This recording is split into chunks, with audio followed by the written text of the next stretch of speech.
get into the industry?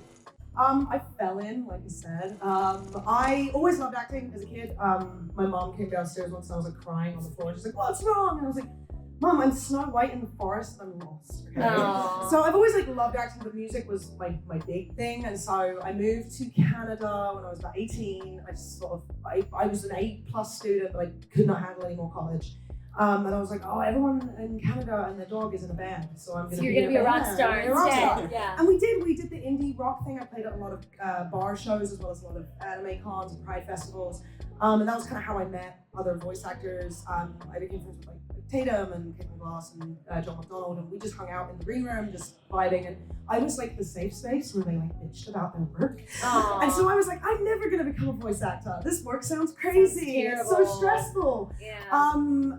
Joel hit me up one day and was like, we're casting for Borderlands 3. I have this character, we're really struggling to figure out her accent, but I have a weird feeling that your natural accent sort of sits where this character is. So do you mind just reading the lines so we can hear what the character sounds like in your accent? I was like, sure, why not?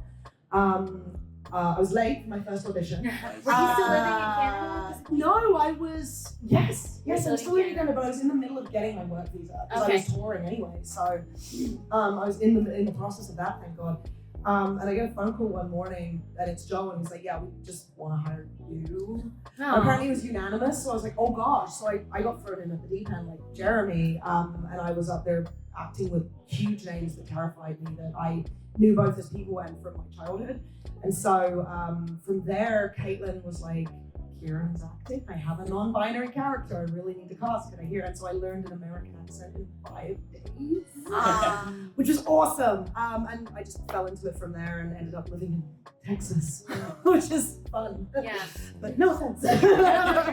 Bit different from Vancouver, BC though. So, but I love it. Can I ask you a question? Yeah. Do you feel like having a musical background that helped with your accent? Oh yeah. I feel my like that accent helps for the rhythm. Yeah. Yeah, and just for voice acting, I've met a lot of voice actors with singers, and they say it helps them engage the chord. Do you sing at all? I do sing, but I'm sorry, I'm totally saying. No, I'm curious. But I feel like when it comes to like accents, like having a musical background helps a lot. And moving between being trans as well, like a lot of my roles I started doing younger guys, and so getting back into more feminine roles, the musical, like getting the cadence of female voices, that is really helping. So, yeah.